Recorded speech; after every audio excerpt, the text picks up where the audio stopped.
The story of Spartacus begins shrouded in mystery. His origins are veiled in the mists of time, and much of what we know is pieced together from fragments of history and legend. We know he came from Thrace, a land of fierce warriors in southeastern Europe.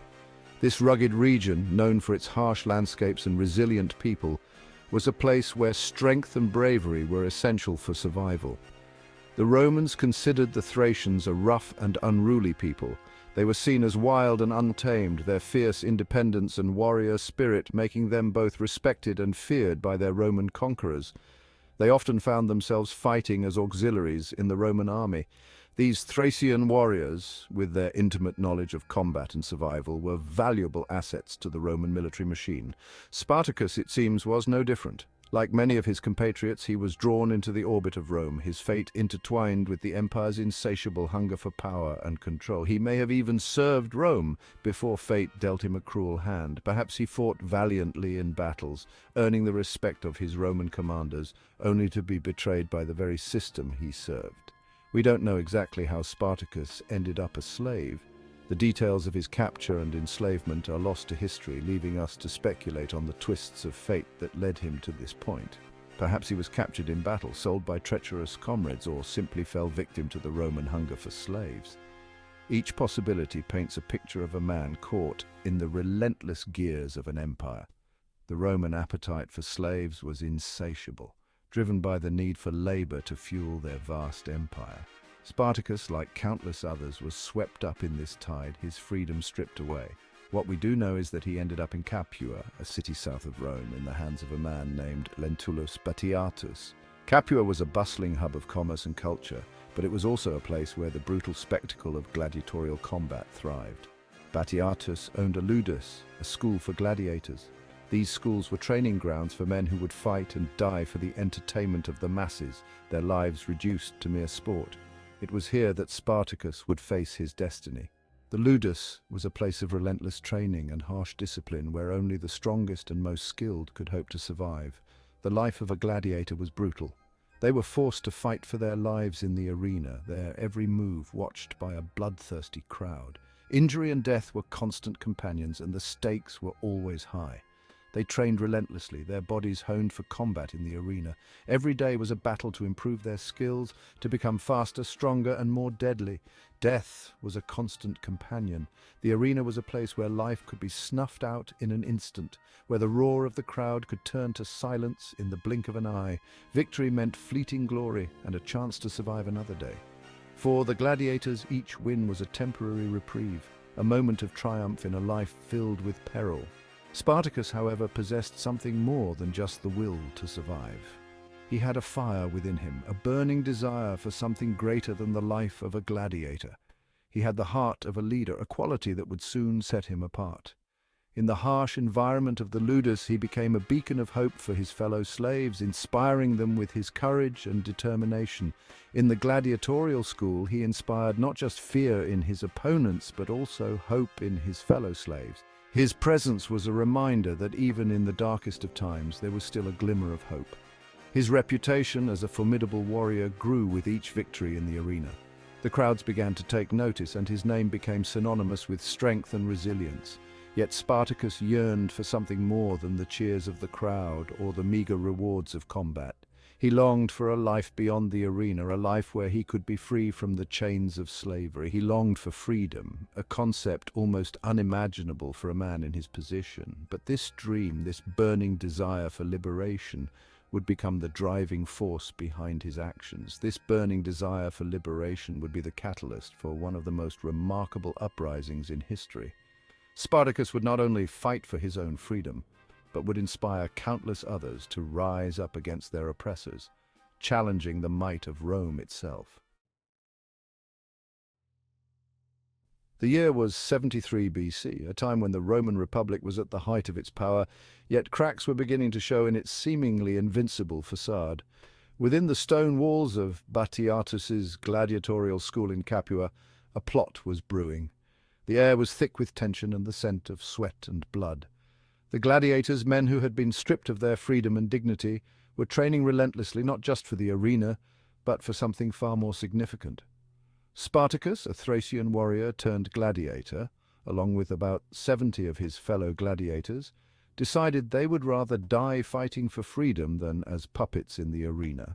Their spirits were unbroken, their resolve unyielding, their plan was daring, their odds slim. They knew that failure meant certain death, but the thought of living another day in chains was unbearable. But they were driven by a powerful force, the desperate yearning for liberty. Each man had his own story of loss and suffering, fueling their collective desire for emancipation. The gladiators, armed with whatever makeshift weapons they could gather, overpowered their guards. The clash was brutal and chaotic, a whirlwind of raw human emotion and primal instinct. They had to act swiftly and decisively. Every second counted, and hesitation could mean the difference between life and death. The element of surprise was their greatest asset. The guards, accustomed to seeing the gladiators as mere property, were caught off guard by the ferocity and determination of their captives. The rebellion began in the cramped confines of the gladiatorial school, a desperate struggle for survival against trained guards. The walls echoed with the sounds of clashing metal and cries of defiance. The escape from the ludus was just the first step. The open world beyond those walls was both a promise of freedom and a perilous unknown. Spartacus and his small band of rebels needed to get as far away from Capua as possible. They moved under the cover of darkness, their hearts pounding with a mix of fear and exhilaration. They knew Roman retribution would be swift and brutal. The might of the Roman legions was legendary, and the escaped slaves were acutely aware of the danger that pursued them. Their best chance lay in reaching the slopes of Mount Vesuvius, the volcano overlooking the Bay of Naples. The rugged terrain offered a natural fortress, a place where they could regroup and plan their next move. They fled into the night, their numbers swelling as they liberated other slaves along the way. Each new addition to their ranks brought fresh hope and renewed determination. Shepherds, farmers, and laborers, all yearning for freedom, joined their ranks. The rebellion was no longer just a gladiatorial uprising. It was becoming a movement of the oppressed. What began as a desperate bid for survival was quickly transforming into something far greater, a full-scale slave revolt that would shake the foundations of the Roman Republic. The echoes of their defiance would resonate through history, a testament to the unbreakable human spirit and the eternal quest for freedom. The escape to Mount Vesuvius was a pivotal moment for Spartacus. It marked the beginning of a journey that would see him rise from a mere gladiator to a symbol of resistance against the might of Rome. The eruption of Mount Vesuvius in the background seemed almost prophetic, as if nature itself was heralding the start of a monumental struggle. No longer simply a skilled gladiator, he was now the leader of a growing rebellion. His transformation from a fighter in the arena to a commander on the battlefield was nothing short of extraordinary. Spartacus's charisma and determination drew people to him, and his vision of freedom resonated deeply with those who had suffered under the yoke of Roman oppression.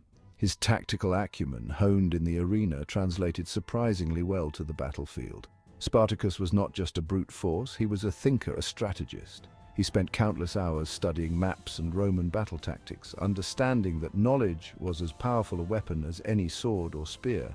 He understood the importance of terrain, discipline, and exploiting the enemy's weaknesses. Spartacus knew that the right location could turn the tide of battle, and he used the natural landscape to his advantage. His ability to read the battlefield and anticipate the movements of the Roman legions was a testament to his growing prowess as a military leader. His first victories against Roman forces, though small in scale, were crucial. These early successes boosted the morale of his followers and proved that the Roman legions were not invincible. Each skirmish, each clash was a step towards a larger goal. Spartacus's leadership in these battles showcased his ability to inspire and lead men in the face of overwhelming odds. They attracted more and more discontented souls to his cause. Word of Spartacus's victories spread like wildfire, and soon slaves and commoners from all over the region were flocking to his banner. These new recruits brought with them stories of suffering and a burning desire for freedom, further fueling the rebellion. Runaway slaves, the downtrodden, and the desperate flocked to his banner. Spartacus's army was a melting pot of individuals from different backgrounds united by a common cause. This diversity, while challenging to manage, also brought a wealth of skills and perspectives that enriched the rebel force. Spartacus, it seemed, offered them something they had long been denied: hope. In a world where despair was the norm, Spartacus's vision of a future free from chains was a powerful motivator. His speeches, filled with passion and conviction, ignited a fire in the hearts of his followers, giving them the strength to fight on. He enforced strict discipline within his ranks, understanding that a ragtag army of former slaves could easily crumble without it. Spartacus knew that discipline was the backbone of any successful military force.